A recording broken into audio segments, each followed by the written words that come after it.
Good afternoon, everybody, and thank you so much for tuning in to another episode of In the Hot Seat. As you can see, I have the handsome Delroy Joseph, aka Delz Musique, in the studio with me this afternoon, and we are going to be talking about his takeover of the UK music scene, as I said in the title, one drum beat at a time. How are you this afternoon, Delroy? I am doing great. I'm doing great. I'm just glad to be here speaking to everyone and Fantastic. giving my And obviously perspective. now we're calling you Delz Musique. You know, you've upgraded the name, but we'll jump into that a little bit later on. But guys, before we go further with the interview, I'm just gonna go over to my sponsors, Silka and Villa, and then I'll be right back with you. So just bear with me a few minutes.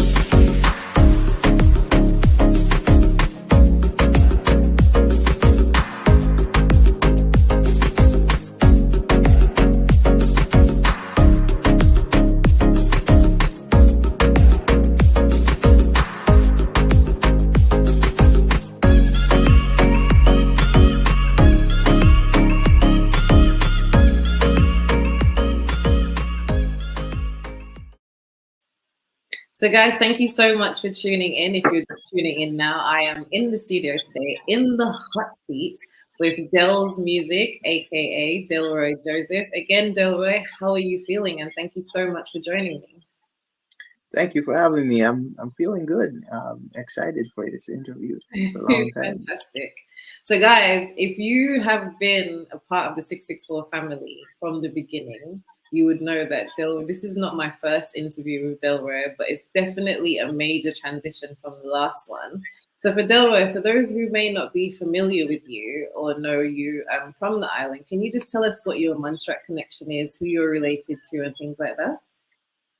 Okay, so my parents moved from Guyana to Montserrat after the volcano crisis because they were looking for workers, and they had me in Montserrat, and that I've lived there all my life. Um, I'm also connected to my stepfather, which is Marvin Chewett. Uh, Everybody knows him as Hambo, and he sells ice cream. So those are my connections to Montserrat. Okay, fantastic. So, Dells, we're going to take things back a little bit with this interview because I just admire you because you've always had a passion for music. But I want to know, like, what sparked your interest in music? Like, how did it all begin for you? Because obviously, you said your stepdad was selling ice cream. Music is far away from ice cream. So, what got you into music? Well, I've been into music from since I was a toddler. My mom saw that I had a natural knack for music because she observed me taking out her pots and pans out of her cupboards, beating on them, taking just random objects. That was just me at 2, 3 years old. And, you know, actually, this gets interesting. She was contemplating on whether she should invest into this music thing for me and buy me my first drum set at 3. And the person who actually convinced her and gave her the nudge to do it was the actual owner of Chit Chat, Evelyn. They were co-workers together, and she was like, rather than him doing a life of crime or something, invest into the music thing. You never know where it goes. So if he loves it, just let him do it. That's how I pretty much got into music. That is fantastic. And I'm happy that Miss Evelyn actually, stepped up and said that because for most parents, they often think things like the music industry, for example, creative industries in general, that you can't really have, you can't make a great income from it, or at least a consistent income. I want to say a big shout out to Original Storm for tuning in. Thank you very much for watching, Uh, Storm. If you guys don't know, Storm was actually on last week, Friday. So you can definitely go and check out our interview with him as well. Another fantastic musician from Montserrat, our dancehall artist. So yes, I'm so happy that your mom took that initiative from a very young age and encouraged you to get into music, because I just think that you're absolutely phenomenal. So would you say that you're a self-taught musician, or there was someone that really worked with you and influenced you from a young age? It's a mixture of being self-taught and being influenced from a young age. When I was growing up in music, I taught myself how to play the drums. That was the instrument I was mainly self-taught. However, I dived into other instruments and I joined the Small Beginnings program. um, Herman Cupid Francis was a big person in my life who really helped to foster my talent and stuff like that, and even people who came down from the UK to assist with music, like Rebecca Chalmers and Chris Van Buren and all these other talented people from the UK who really saw my potential. It branched out into Pulse Band, and it I just had so many people who were involved in music. Bimshaw was actually the first person that got me into guitar and stuff like that. And McLeod White was obviously there. So it was a mixture of me just being self-taught and the music teachers I had available to me, and even persons who were in church, because I grew up in church, uh, who taught me little bit of things along the way to really help foster my musical ability. So yeah, I would say it's a mixture. That's fantastic, and I'm so happy to hear that Mr. Herman Cupid Francis played a major role in your life. And I actually had Mr. Francis on as well, so many interviews. So we went through, all of the fantastic work that he's continuing to do with the Small Beginnings Orchestra, with the Steel Pan, with Emerald Community Singers, and I feel like some of that must have rubbed off on you, because you Yeah. went on to start your own band as well. So obviously, the first time that we met, originally you were Acoustic Sounds, but then you Hmm. graduated to the Fusion Brass Band. And I just wanted to quickly Yeah. play a little throwback to that as well. Some of you may have already seen this video before if you've been on 664 today. But this was a little snippet from my first interview with Delroy. And I think this was 2022. We were coming up to, I think it was actually St. Patrick's Week.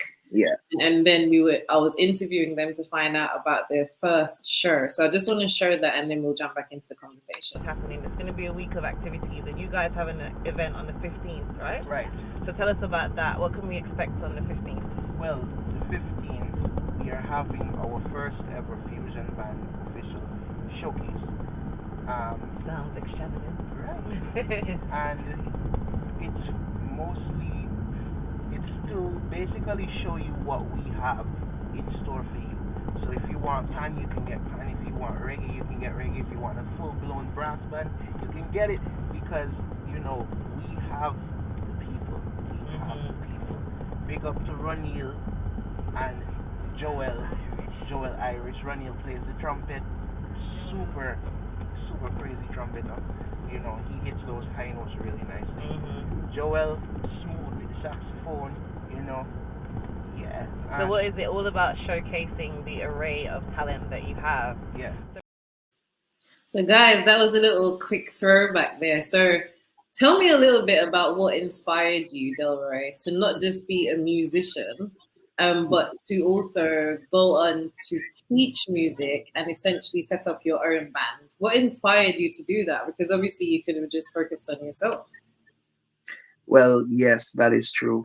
Uh, this all started when I was in secondary school, actually. I've been teaching since I was in secondary school, because when Rebecca Chalmers left Montserrat, there was no steel pan program, and I ended up having to, do it by myself because I was asked by the principal because she wanted some steel pan at the graduation. She thought I was the most fit person to actually get something together. And from doing that, I realized that there is a lot of people in Montserrat that have so much potential, but it just never got tapped into. And I wanted to prove that Montserrat musicians with a little bit of help and encouragement can play to a higher standard and can compete on the regional and international scale if they really put their mind and their resources into it. So it just came off from that. After I left college, I started teaching on the apprenticeship program with Herman Francis, and I fell in love with teaching people, and it branched off into my own music academy and into my band, and it just that passion for just tapping into to untapped potential. So that's pretty much how it came about, me just wanting to do my own thing and start my own band, just my passion for pushing potential. Awesome. And I guess the question is, now that you've migrated to the UK, so for those who don't know, Delroy is unfortunately no longer here with us on the island. He's now living in the UK. But is the Fusion Brass Band still in existence, or have you guys gone your separate ways, or are you working with them in a different capacity? What's happening with the band? Well, the band is still technically together, but because I'm not here, we've decided to take a bit of break. But when I'm on island, we'll actually work and do some shows. Um, I'm still in contact with all of the band members, and everyone misses the vibes of the band. But me not being here just makes it so much more difficult because I was pretty much doing a lot of the behind the scenes work. Mhm. But yeah, we did do a show recently when I was in Montserrat in December, and it was Carnival Cool Down, and it was a great experience. We reunited, and we went on the big stage for the first time, and it felt so good. So the Fusion Band is still in good connections. Oh, that's great to hear. So I guess that you were kind of the glue that was holding everything together, which leads I me would nicely say into that. my next question. After doing such great work here on the island, obviously there was a place for you at the school and teaching and stuff like that. What motivated your decision to relocate to the United Kingdom? Because we miss you.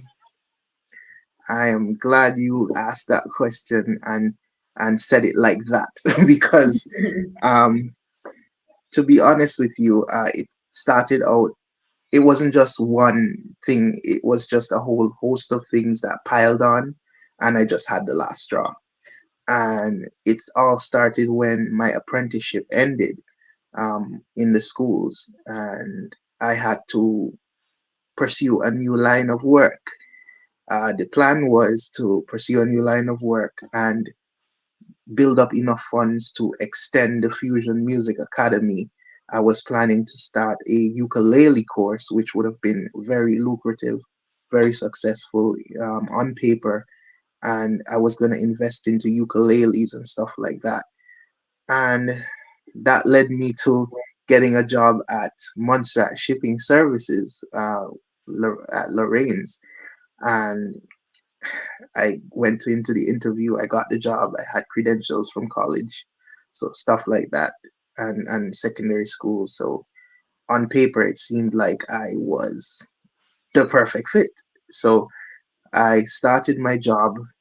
It took some getting used to, and it was quite a rough time for me at working in a new field after doing music for about 3 years.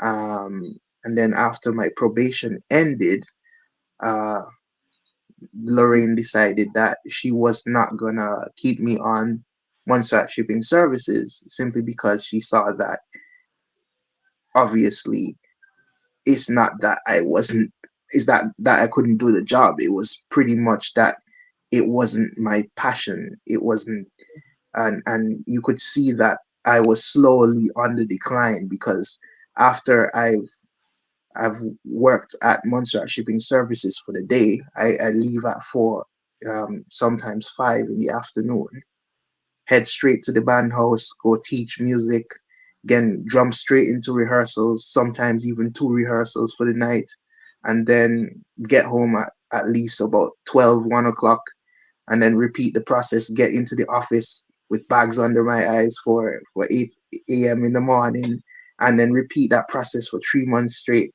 So everything was just slowly, my performance was slowly going down simply because I was trying to balance being in Montserrat Shipping and still doing music full time. And Lorraine could see that it was taking a toll on me and my performance in the company. So she let me go and she told me, go do music. And she was very serious with it. And at the time, I wasn't happy with it because there were so much other things going on as well. And, you know, uh, I had a show the same day, and I had gotten the news that the brass section had to work, um, and we had Kodja Head Day to do the next day, so there was no brass. So getting that news and still being let go on the same day was not really um, a good day for me. And then when I gave my mom the news that I wasn't working there anymore, she pretty much got upset with me for a little bit because she was like, "Oh, this is your first actual, job in the real world. How you could screw this up?" Da, da, da, da, da. I was like, you know what? I think it's time because I was supposed to go to England since I was 16. My dad was, calling for me to go so many times, but I just never felt ready. And at that point, I looked at the odds and I was like, you know what? I think it's time to go. I felt it so deep within my soul that it's time to go that I was just like, you know, I just went and did it. She was like, if you feel it and your dad still willing to take you in, go ahead. By all Mhm. means, if you got the finances, go do it. So Yeah. that was pretty much the explanation as to why I moved to the UK. Well, thank you so much for being so transparent because I can tell from the emotion in your voice that that was a very difficult time. And I think sometimes it's so easy for us to sit on the sidelines and maybe judge people without knowing the full story. So thank you very much for sharing that because I could just imagine, like, imagine you're really trying to do this music thing and then it just feels like the whole world is crumbling around you. And but you know Yeah, what I've realized about life? Sometimes God forces you through some situations, and you're just like, God, couldn't you have done this another way? Couldn't it have just yeah, yeah, because I'm definitely. sure now when you look at, all the amazing things that you're doing, which we're going to be coming to next, you must be thinking like, wow, can you just tell me to go to England maybe the summer before I had to go through, going through a job, not liking it, all these long nights and everything, only to be told that, you should really be pursuing music. So I think that there's so many lessons in that story that you just gave that I think any young person who's watching this and even the older people as well and myself can really take from that. So thank you so much. So how would you say now that you're in the UK, what are you doing in the UK now, first of all, before we jump into Okay. some of the amazing things that I've seen you doing? Well, when I moved to the UK, the first order of business was to get into a music school. So I currently study popular music performance and production, a bachelor's, um, yeah, at BIM London. So I'm in my second year. So that's what I'm doing on the side of all the other things I'm doing. So I'm also part-time teaching for Harrow Music Service. So how this works is that you work for a music service. Each area of London is called a borough, and each borough has a council. Each council has a music service, and the music service's job is to pretty much hire a bulk of teachers that is specialized in different areas of music, whether it be percussion, steel pan, um, Indian instruments, violins, all that stuff. And they would send them out to different schools within that area, under that council. So I work part time for that company. Um, and that pretty much keeps everything stable, bills paid, stuff like that. Mm-hmm. And I also work every week for three churches. I play keyboard in churches, and Nice. that's what I do every Sunday. So sometimes I would be doing three churches. So after I'm finished the praise and worship aspect of one church, I'm packing up to go to the next church and then the next church. So that's what I do on Sundays. And I'm also a part-time live sound engineer. So venues in London already have sound systems. So it's just like they're set up just like the cultural center. All you just have to do is go there and actually engineer whatever whoever is coming in for the day. Mm-hmm. And I that's a good side hustle for me as well. Mm-hmm. And the things that you've seen me do the most, which is session work. A lot of people uh, put session work with studio, but in London, everybody refers to session work as anything that you're doing um, for just the day, pretty much. Whether it's just stage, somebody just hire you to just come and fill in for a live show, or just come and do a studio session, that's called session work. So a lot of stuff that people see me do is session work. So you're not necessarily a part of who you're working for the day. You're just hired in for the day to just do a job, you know? Mm-hmm. So that's what I've been doing in the UK, pretty much. So you haven't been doing much at all. But you know what's fantastic, right? Is that I feel like every stage that you went through here in Montserrat, so being exposed to so many different instruments, and even maybe doing a lot of things manually here on the island, which I'm sure the technology is way more advanced in the UK, have really set you up to do the things that you're doing now. But what would you say are some of the biggest challenges you faced when you first arrived in the UK? What were some of the things that really took a bit of getting used to? Not necessarily on the music scene, just in general. Uh, One of the big ones is the weather. The weather is bipolar here, like madness. And some things I see in the winter, I'm just like, I don't belong here. Like me and my melanin skin don't belong here. Like what am I doing here? Like you see cars freezing over with ice on top of them. You blow into the air and you could see the air. I'm just like, what am I doing here? And yeah, it was a challenge. Sometimes you feel your hands just freezing off, and you're shivering. You're catching a cold every month. It's just madness. And then when spring comes, you're sneezing like crazy because I hate pollen everywhere. And in the summer, it's just Satan's back door. It's just like madness here. The weather is crazy here.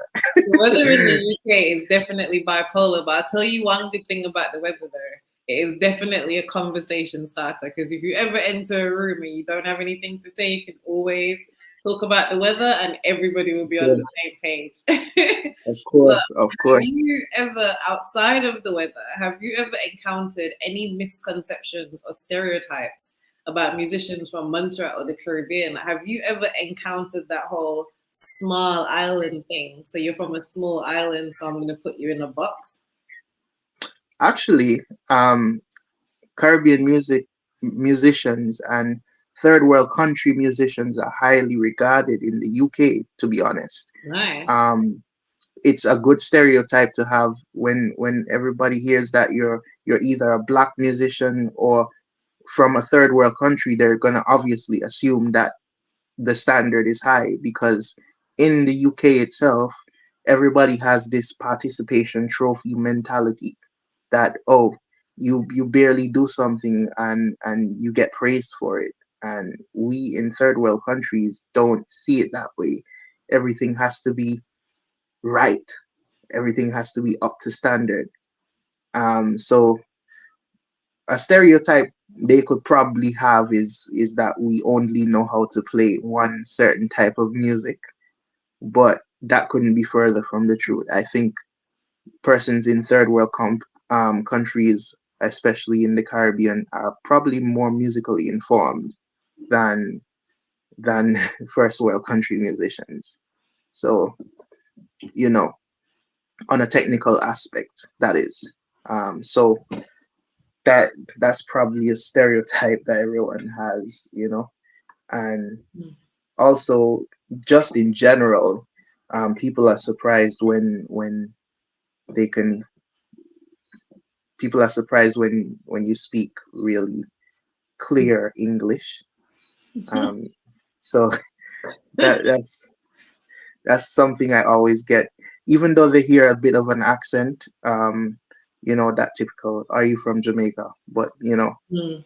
so people are very surprised that we actually speak English in the Caribbean and speak it very well. And speak So it fluently. Nice. That's actually interesting because I know that when I was in the UK, there was definitely, but maybe it's because of my industry. So it's actually nice to hear that within the music industry, that people from third world countries, as you mentioned, are revered rather than seen as, you know, inefficient or ineffective. You know, so that's really positive, especially from your perspective, right? But you have yes, been playing with. Do you want to tell us? Do you want to brag for a little bit and tell us about some of the fantastic musicians that you've done session work with? I've actually got some videos that I'm going to play as well. But I just want you to tell us about some of the amazing artists who you've had the privilege of working with since you've been in the UK. yeah. So I one couple artists to mention: Etana, um, Tanya Stevens, Shaggy, Kes, Byron Messiah, Susan Cadogan, Tipper Irie, um, Kofi. These are some of the local Claire Angel. So these are some of the people that I've had the privilege to work with, and Mhm. you know, yeah, So how does that come about? Because obviously you mentioned the whole, you know, working within the borough and working within the music academies.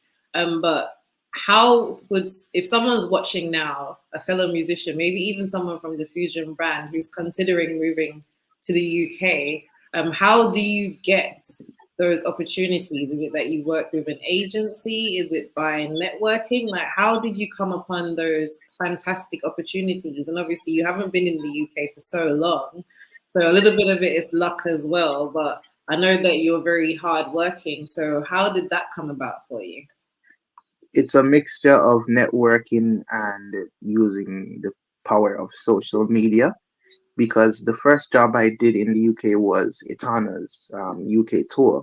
Hmm. And the backstory behind that was that I joined a local reggae band, and apparently they had some connections within the reggae industry, but that wasn't really what gave us that job.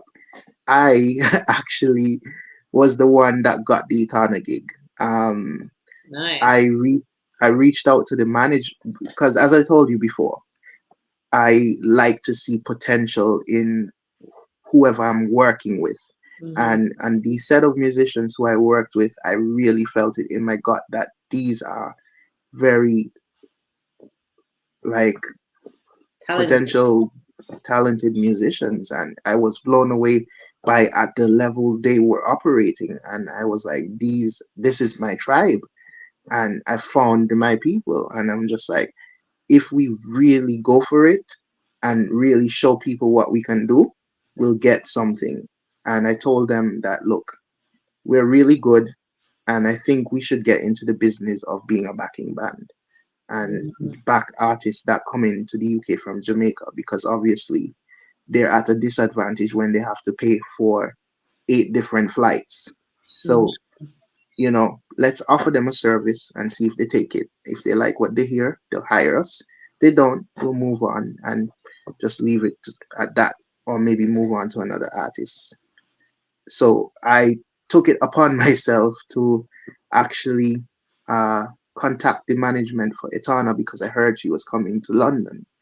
So me and my ambitious self messaged the management of Etana, and they said to send some videos. I sent some videos. I didn't hear from them from a few weeks. I was like, okay, I'll leave that. Then I get a text on my phone one day saying, how does this price sound to you? We're willing to give you the show and stuff like that. So it doesn't even stop there. While we were preparing for the show, one of our keyboardists dropped out, and the musical director, Zach Gold, he was the bassist for the band. He said he knew someone. He's called Andre. Everybody calls him Andre Solid, but he's Andre. Can't remember his last name. It's okay. Andre 3000. Yeah, something like. Yeah, but everybody knows him as Andre Hall, I think. Okay. Yeah, so everybody calls him Andre Solid. He's worked with Beanie Man, everybody, Etana, everybody that has ever come to the UK in the reggae industry. Andre either has met them or played for them or knows somebody that is connected to them, because he's been doing it since my age. So we called up Andre to help cover the gig, because he's played for Etana before. And after we did that gig, Andre kept our connections, and when he had bigger gigs like BBC and Tanya Stevens, he ended up calling me and Zach back for the gig. Fantastic. So, yeah. Wow, you see how nothing beats a trial but a failure? And that's why you just have to believe in yourself and just have the tenacity and that drive to just reach out, because what's the worst that they can say? No. But if you never tried, it's always no.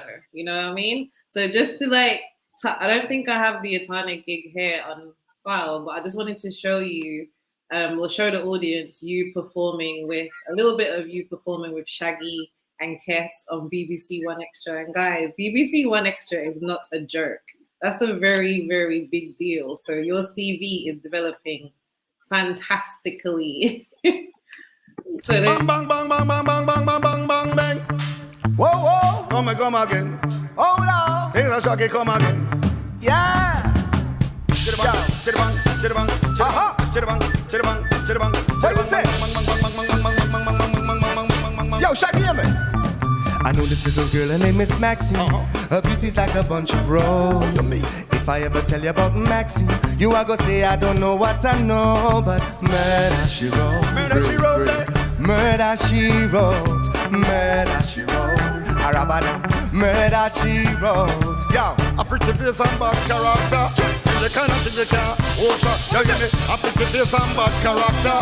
If the kind of thing you can't watch. You know you're pretty, the girl is pretty, but your character dirty. Y'all just act too flirty.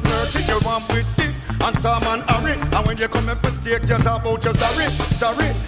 Hold on. Murder she wrote. Murder she wrote. Murder she wrote. Murder she wrote. Arabadam. Hello, listen now. Hey, hold on.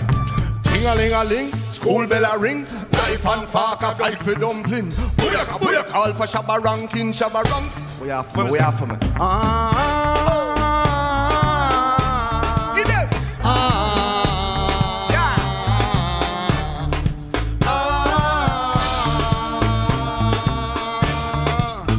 Well, this man, never trouble no one.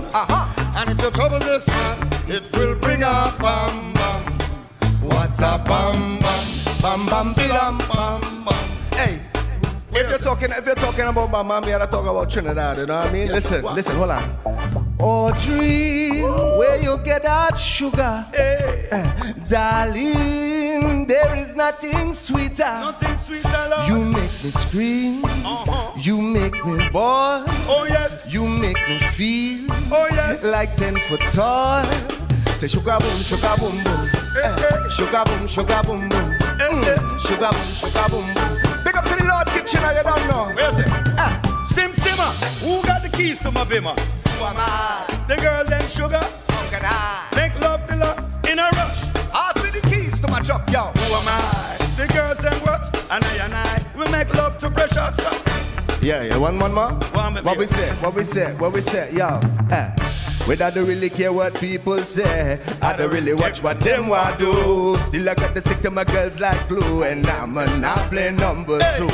All I know them time is them getting jet.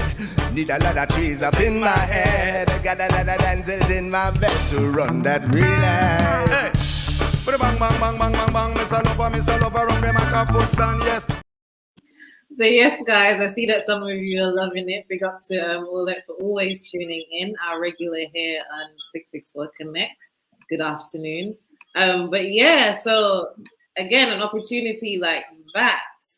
What do you do? How do you contain yourself when you're gonna go into a studio with someone like Kes and Shaggy, and even some of those tracks that they're singing? I'm sure they're older than you. So how do you even prepare for a session like that? Well, in what sense, the musical aspect or Yeah, the from the mental musical aspect, because obviously there's a level of spontaneity with it, right? So do you get an opportunity beforehand to actually perform with them? Because that felt like it was like they were just coming up with the different songs that they wanted to sing like off the cuff. So how do you prepare for something like that? Well, to be honest with you, we were sent the music ahead of time.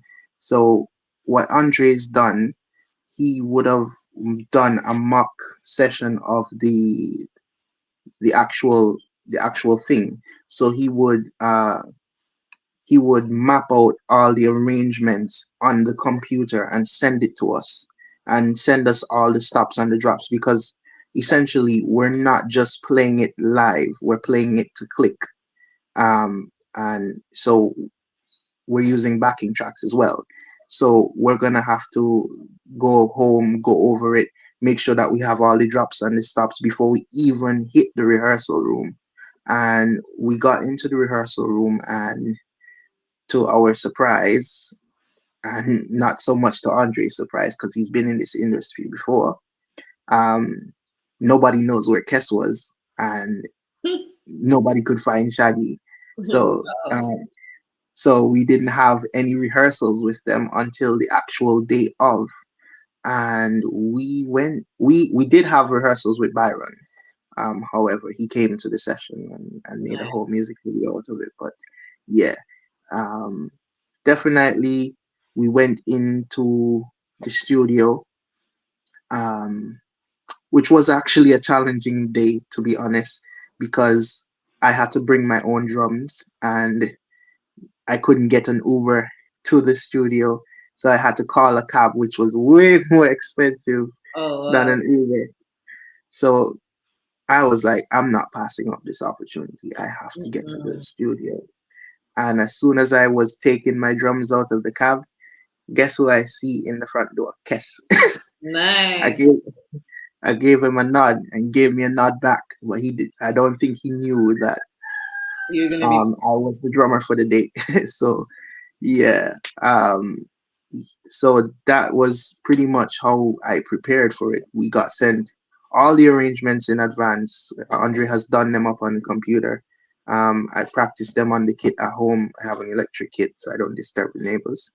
And go through them. Done one rehearsal, and then go into the studio and do about 2-3 run-throughs with Kes and Shaggy. And yeah, a lot of what you saw on that video was vibes. However, they did they did plan out what songs they were gonna do on the mashup, and songs like "Hello" and "Mood" was actually programmed and done on track. So um, everything was timed correctly. So we've already prepared that. But Bam Bam and Bombastic was actually done fully live, without any assistance from backing tracks. So yeah.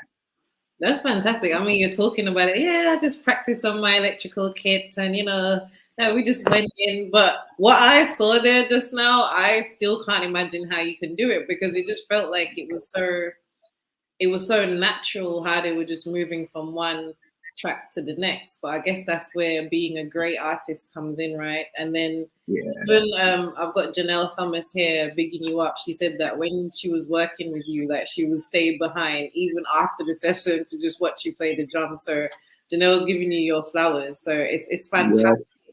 It's fantastic to see that someone from Montserrat is now performing on such a big stage with such amazing artists, and holding your own. I'm so proud of you.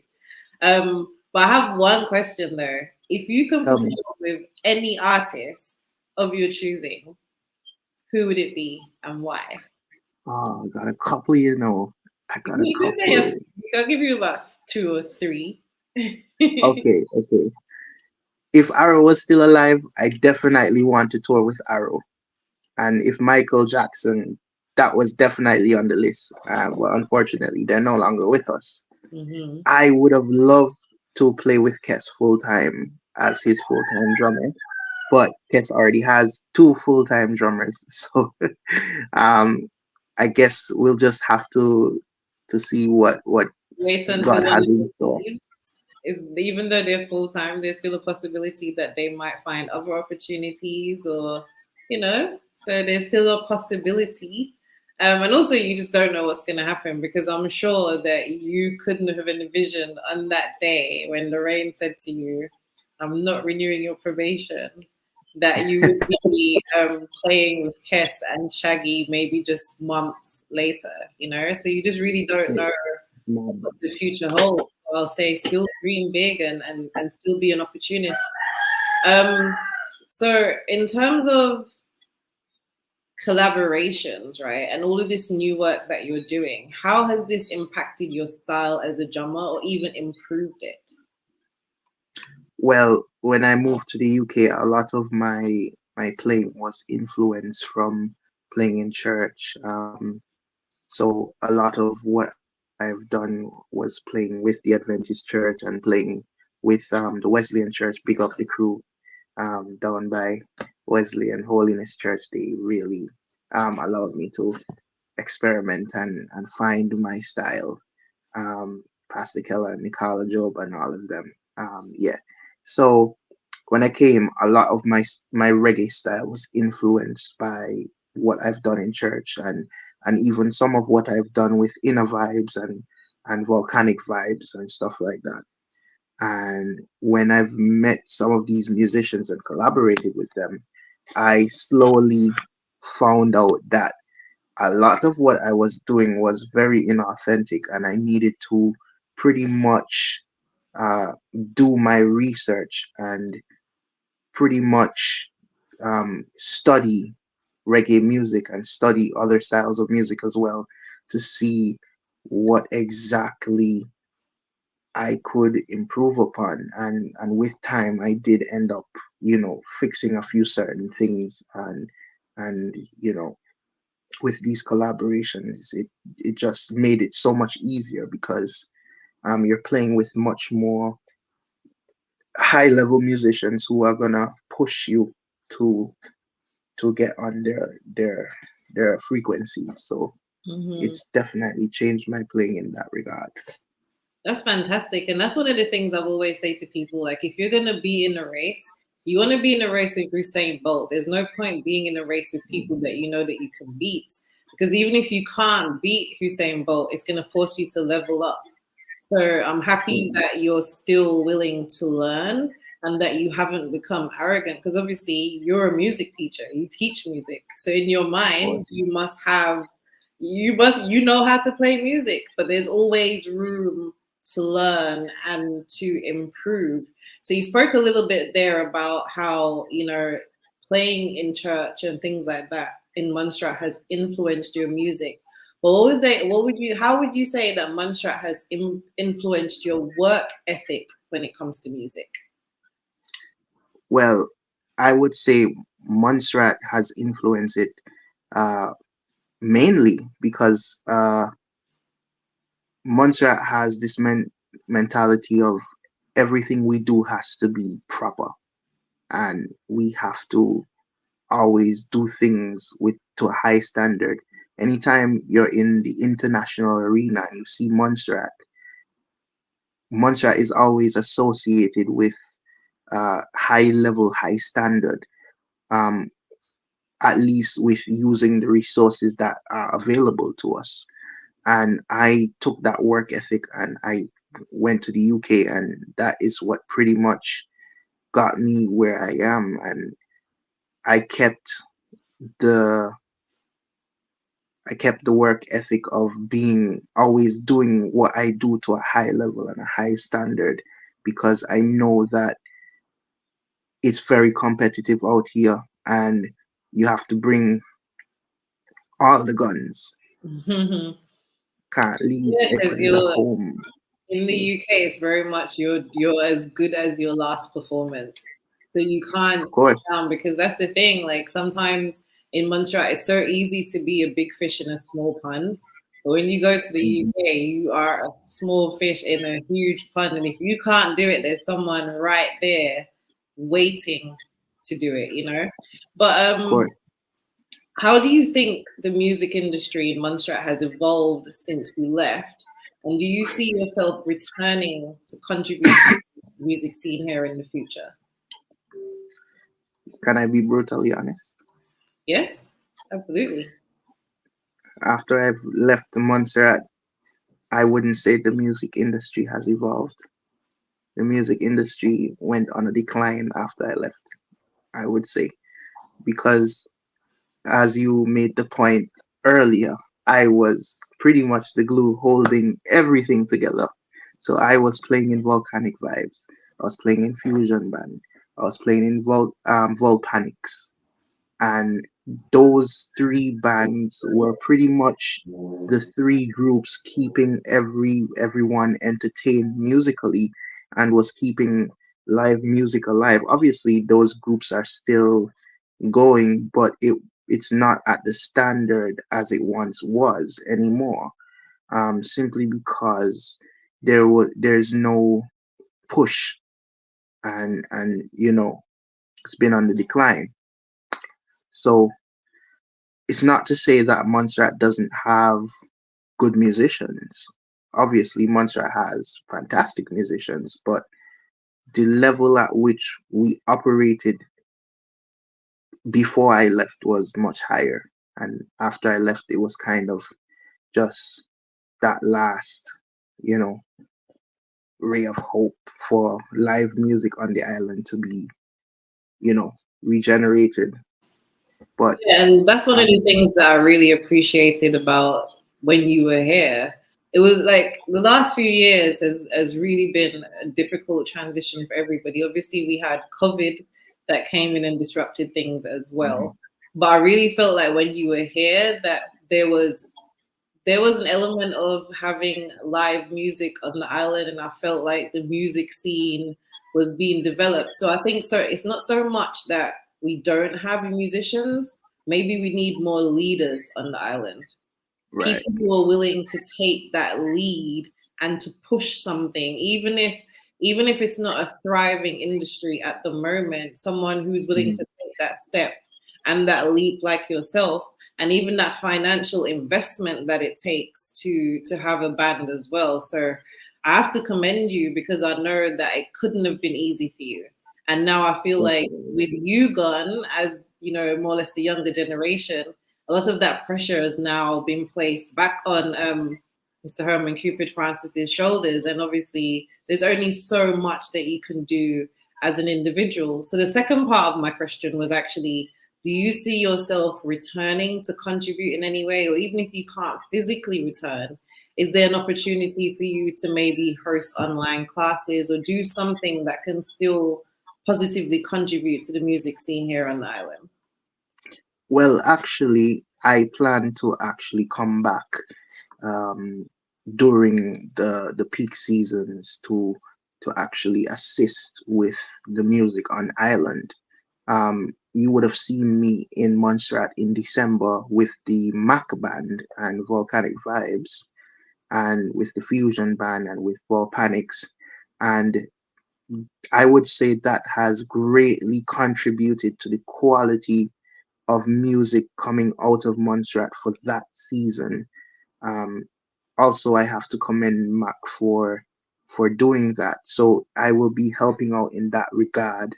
And also while I'm on island, I would be teaching classes, especially drum classes. When I came back to Montserrat in December, I was actually teaching a drum course in sight reading, and I got a couple people on that course to come and do sight reading for drums on a grade one level.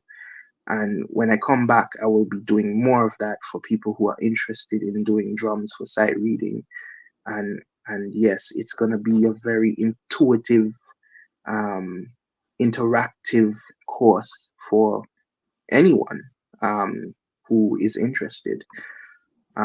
Also, in the near future, probably somewhere like 5 or 10 years down the line, I would like to come back and see persons like Jay Sadwani really push for musicians in Montserrat to be on payroll as an actual job, you know, and this way musicians can get paid to rehearse and actually focus on music and play at a high standard so that we can develop our tourism industry and actually even create entertainment for those who are on island who are looking for somewhere to go and looking for musical entertainment. And it just kind of, even though it's not your typical industry, it's not office job, it's not, you know,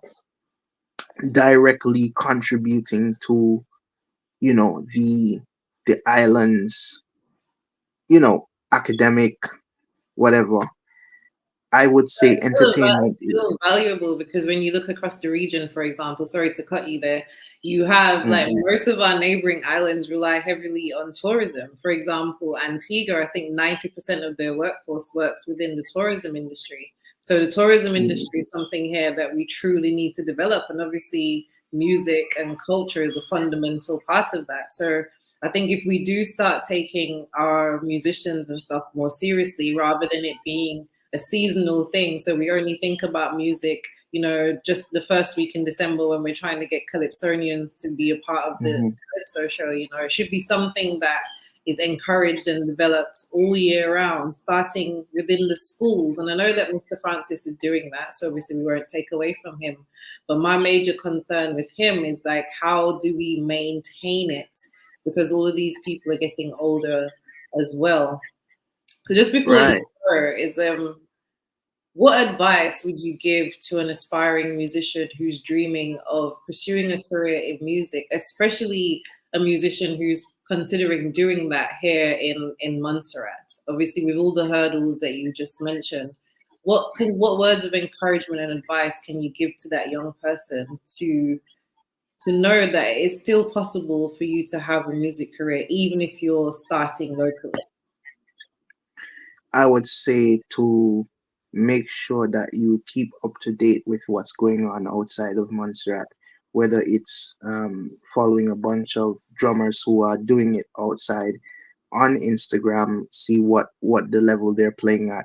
Follow a lot of drummers on YouTube, even if drums are not your instrument, to your respective instrument, those who are on YouTube, on social media. Just keep up with whatever is going on. Um, the internet is a big world outside of your local, and it can be used as a tool to help you get to a certain level before you're ready to take that next step out. And also, I would say make sure that you a lot of the skills that you need in the music industry is actually the skills that you need off stage, because playing is the easy part, but it's the other stuff that needs to be developed that will actually have a value um within your your field.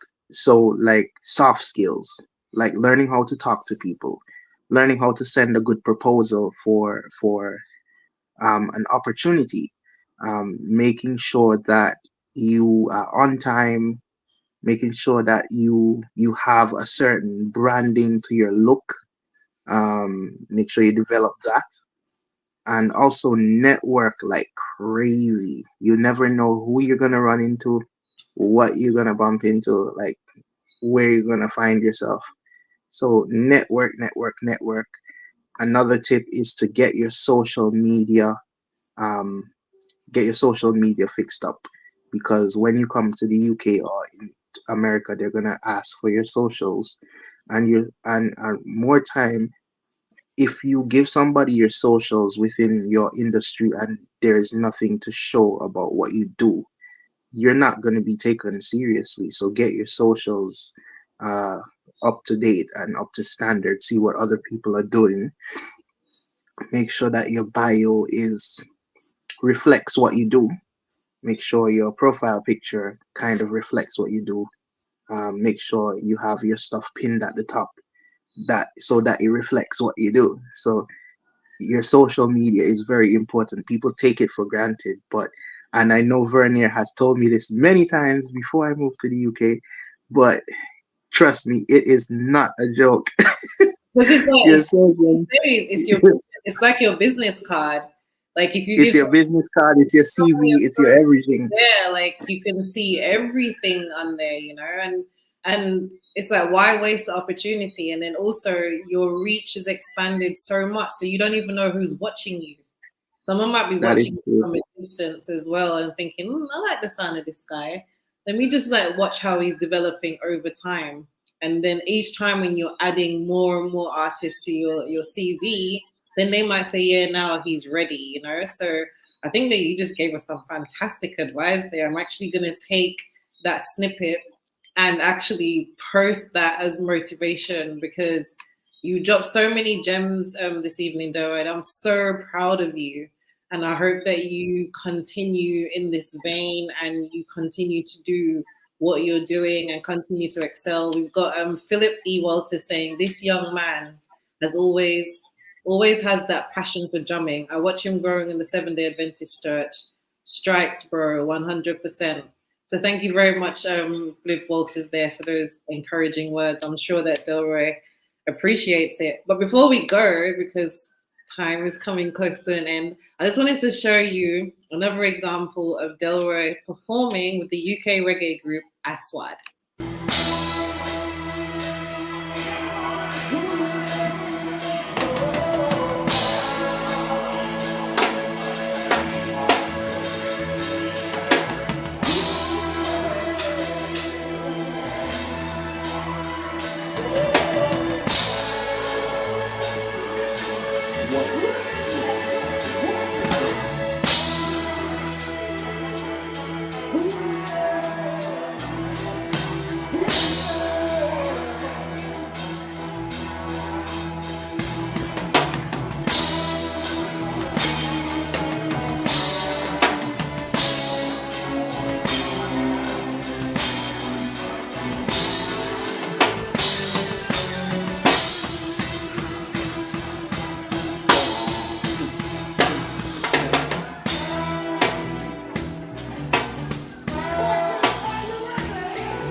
So, Delroy, fantastic drumming there again. Um, Thank you. Looking ahead, obviously you've had some fantastic opportunities. What are your goals and aspirations for your music career?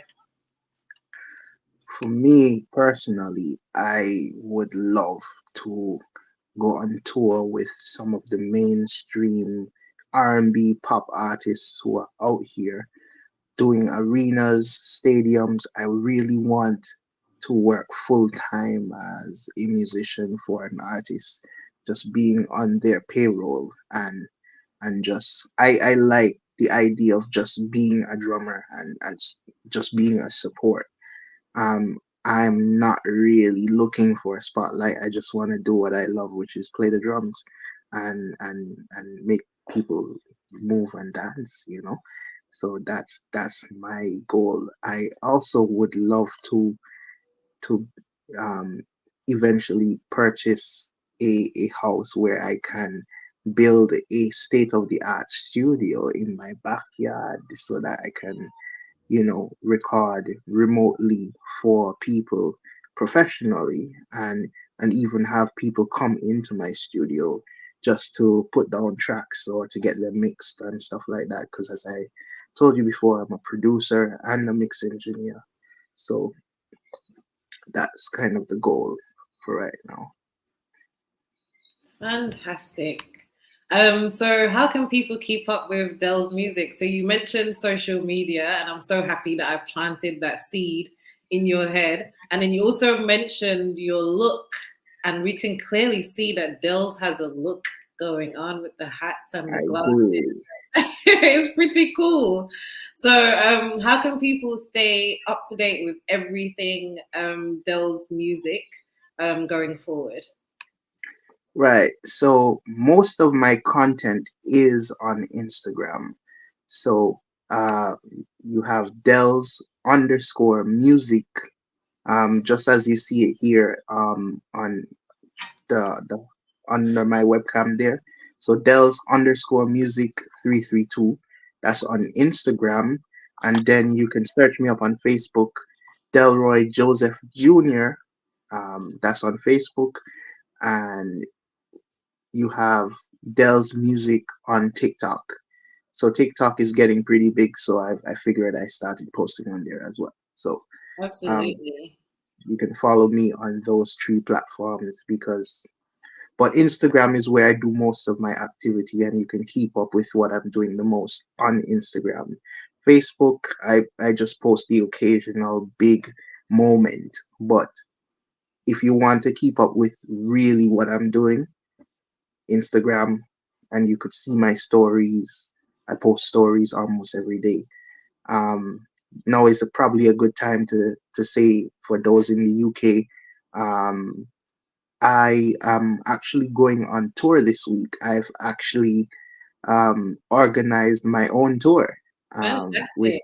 three three artists, three soul artists. It's called the Soul Food Tour, and I'll be in Bristol on Thursday. I'll be in London on Sunday, and I'll be in Brighton on Tuesday.